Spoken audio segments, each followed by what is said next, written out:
8월 21일 월요일 하나님께서 이 시간 주시는 말씀은 사도행전 24장 24절부터 25장 12절까지의 말씀입니다. 24장부터 25장 12절까지 24장 24절부터 수일 후에 벨릭스가 그 아내 유대 여자 두루실라와 함께 와서 바울을 불러 그리스도 예수 믿는 도를 듣거늘 바울이 의와 절제와 장차 오는 심판을 강론하니 벨릭스가 두려워하여 대답하되 지금은 가라 내가 틈이 있으면 너를 부르리라 하고 동시에 또 바울에게서 돈을 받을까 바라는 고로 더 자주 불러 이야기하더라. 이태가 지난 후 고르기오 베스토가 벨릭스의 소임을 이어받으니 벨릭스가 유대인의 마음을 얻고자 하여 바울을 구류하여 두니라.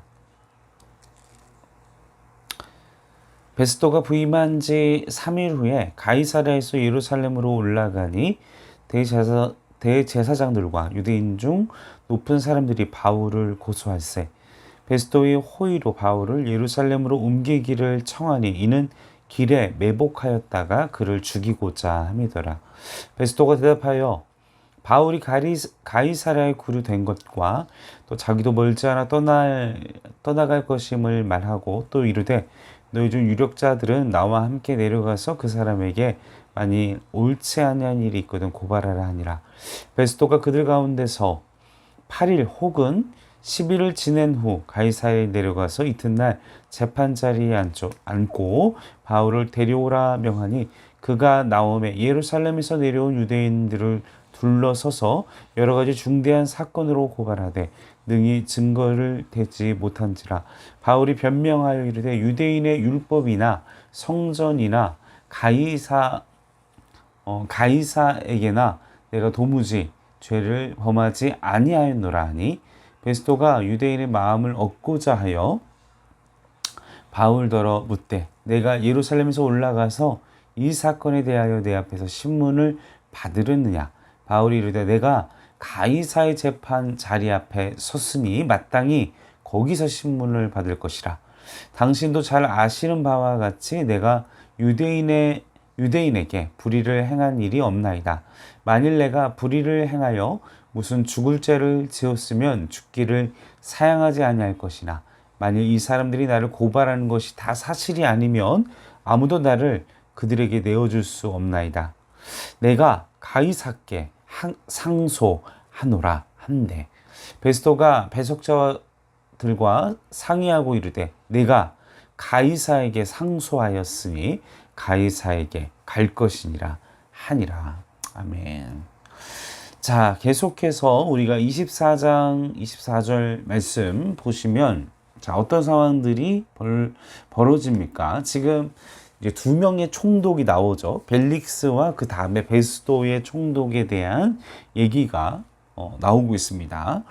이 기간 동안 거의 한 2년의 시간이 흘러버려요. 벨릭스부터 베스토로 옮겨지기까지.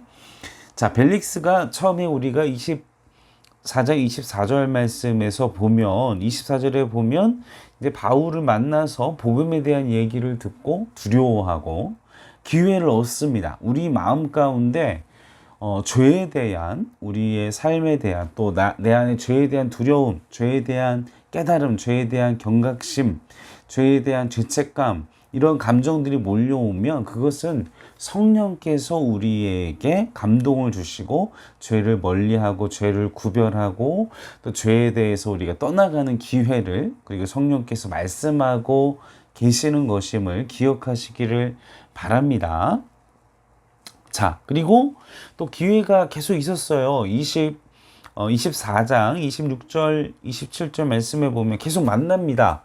벨릭스가 만나요. 근데 그의 중심 속에는 오직 그가 살아왔던 그 노예 신분에서 그냥 처절하게 이 총독 자리에 올라서기까지 얼마나 치열하게 돈과 권력과 예수님 외에 하나님 외에 다른 방법으로 살아남기 위한 그 모든 사고방식들이 그 중심을 차지하다 보니까 정말 그의 영혼을 구하고 생명을 구할 수 있는 복음을 들었을 때 그는 깨닫지 못하고 그리고 자신이 살아왔던 그 핵심, 동력, 돈, 권력, 이런 세상의 방법들 때문에 이 복음의 구원을 받을 수 있는, 영원히 살 수 있는 기회를 아내와 자신이, 그 가정이 이룰 수 있음에도 불구하고 그것들을 내려놓지 못한 채, 어떻게 보면 그가 바울과 함께 있었잖아요. 자신의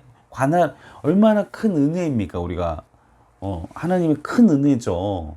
하나님의 사도를, 하나님을, 예수 그리스도를 경험한, 하나님의 능력을 사모한 그 사도를 만나서 지금 같이 있을 수 있는 이 기회, 말씀을 들을 수 있는 기회. 근데 그의 안에 채워져 있던 것이, 우리도 우리의 삶 가운데 내가 무엇을 채우고 사느냐, 무엇을 가치를 두고 사느냐에 따라 하나님의 말씀이 내 안에 들어왔을 때, 하나님의 은혜의 말씀이 선포되어지고 우리가 듣고 보고 할 때 내 안에 무엇을 중심을 두고 살아가느냐에 따라 이렇게 벨릭스와 같이 돈을 바라고 은혜를 받아야 할 예배의 시간, 기도의 시간, 말씀을 묵상하는 시간에도 내가 무엇을 중심에 두고 살아가느냐에 따라 복음의 말씀이, 하나님의 능력이 펼쳐지고 막 계시를 하시고 하나님의 방법과 하나님의 길을 보여주시는데도 우리가 깨닫지 못해서,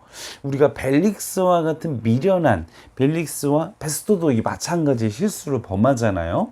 이런 실수를 범하지 않는 은혜가 우리 행정교회 그리고 믿는 모든 성도들에게 있기를 바랍니다. 우리 안에 하나님을 갈망하는 마음이 제일로 되고, 하나님의 은혜를 사모하는 마음, 하나님의 살아계신 능력, 하나님의 권능만 바라보는 중심이 우리 안에 있어서 은혜의 말씀이 선포되어지고, 우리에게 하나님께서 보여주실 때 우리의 삶의 자리 속에 내가 만나는, 나를 핍박하는 사람조차 그 사람의 말 가운데 주시는 은혜의 말씀, 살아날 수 있는, 우리가 살 수 있는 방법을 알려주실 때 깨닫는 지혜와 분별력의 은혜가 있기를 바랍니다.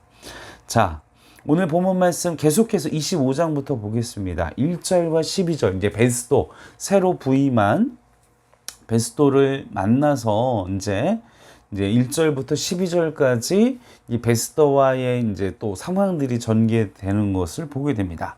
그래서 베스도에게도 기회가 주어져요. 말씀의 은혜를 누릴 수 있는 복음의 기회를, 그리고 또 자신이 이 벨릭스가 못한 하나님의 정의와 공의를 보여줄 수 있는 그 기회를 또 어떻게 해요? 벨릭스도 1절, 4절, 9절 말씀에 보면 또 놓칩니다. 그 기회를 놓치게 되고, 또 그것이 하나님의 뜻이기도 했고, 두 번째는 어떤 일들을 벌입니까? 2절에서 7절 보면 이제는 그들은 암살 기회를 노리죠. 암살 기회를, 바울에 대한 암살 기회를.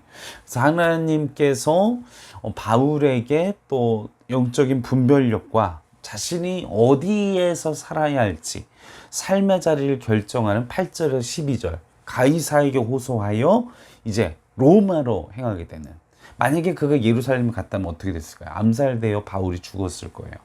그냥 어떻게든 이 상황을 끝내고 기도하지 않고 그냥 이 감옥에서 나가자, 나는 억울하지 않은, 나는 죄를 범한 것이 없으니. 그러나 바울이 기도하면서 선택을 했겠죠. 내가 서 있을 곳이 어디이냐, 계시된 말씀대로, 예언하신 말씀대로, 하나님의 뜻대로 나의 방법과 나의 편한 것을 선택하지 않고 가이사에게 호소함으로써 사망할 수 있는, 멸망할 수 있는, 끝장나게 파괴될 수 있는 그 위기의 순간을 피하죠. 자, 우리가 우리의 삶 가운데에도 이런 하나님의 은혜가 있기를 바랍니다. 그런데 우리가 중점에서 생각해 봐야 될 것은 무엇입니까? 2절에서 7절 말씀에 보면 살해 위협이, 좀 더 고난의 그 레벨이 더 올라갑니다. 그쵸? 근데 여러분 기억하세요. 여러분이 말씀대로 살수록 어둠의 권세가 강력하게 역사합니다. 하나님, 왜 내가 말씀대로, 하나님의 뜻대로 사는데 왜 나에게 이런 어려움이 옵니까?가 아니라, 이제 내가 하나님의 말씀대로 사는구나. 그래서 저도 그랬습니다. 막 저의 어떤 상황 속에 뭐 상황이 벌어지고 상황이 하면 아, 하나님이 일하시는구나. 그리고 아, 내가 하나님의 뜻대로 잘 가고 있구나. 여러분 두려워하지 마세요. 여러분 앞에 펼쳐진 막 그런 상황들은 여러분의 생명을 해할 수 없고 여러분의 가정을 해할 수 없고 여러분의 모든 것을 해할 수 없습니다. 왜요? 우린 누구의 품 안에 있어요? 하나님 품 안에 있기 때문에. 그렇기 때문에 우리는 두려워하지 않아야 합니다. 그래야 우리가 하나님께서 주신 사명의 길을 걸어갈 수 있어요. 조금 힘들고 불편하다고 해서 우리가 예루살렘으로 가서 빨리 끝장을 내자, 결판 내자, 나는 무죄하다 했다면 나가는 순간 바로 이제 이 호송되는 가운데 암살자들에게 공격당해서 끝장이 나죠. 그러나 끝까지 그 고난의 상황 중에도 하나님의 말씀, 내게 주신 하나님의 뜻, 그리고 하나님의 계시, 여러분 말씀 중에 처음 감동, 그 말씀, 첫 감동, 그 말씀의 첫 하나님께서 주신 확신, 믿음 지키세요. 그리고 생명을 가지고 지키세요. 끝까지 나아가세요. 그렇다면 그것이 여러분들을 살리는 방법이 될 줄로 믿습니다. 그래야 우리가 삽니다. 자, 그래서 그리고 우리가 기억해야 될 것은 우리가 믿음대로 걸어갈 때 이 어둠의 권세 역사가 더 강력해진다. 그래서 우리는 지혜로움이 필요하다. 그리고 우리가 두려워할 필요성이 없다. 그런 징조와 그런 상황과 어둠의 권세가 또 막 이런 사건 사고가 벌어졌을 때 멘탈 무너지지 않게 아, 하나님이 일하시는구나. 전능자가 일하시는구나. 그래서 어둠의 권세가 위협하네. 그러나 그 위협은 나의 생명과 나의 가정을 아무것도 할 수 없다. 그 확신 속에서 9절과 10절의 말씀과 같이 쫄지 않고 가이사에게 내가 가서 가이사에게 상소를 원합니다. 상소합니다. 이렇게 믿음대로 주신 감동대로 하나님께서 주신 첫 말씀대로 반응하시는 우리 행정교회, 우리 온 성도가 되기를 주님의 이름으로 간절히 축원합니다. 그것이 우리가 살 길입니다.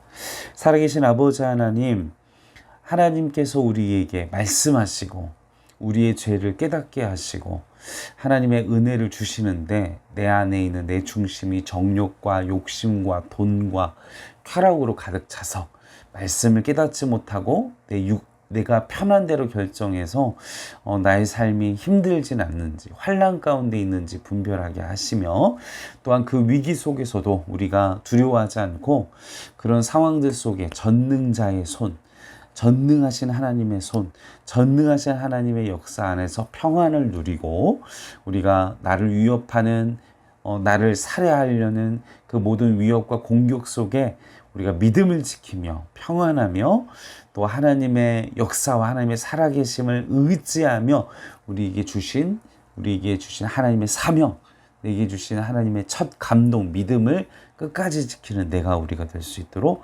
도와주시옵소서. 그러한 믿음의 성도가 될 수 있도록 역사하여 주시옵소서. 감사를 드리며 우리 원하신 예수님의 이름으로 기도하옵나이다. 아멘.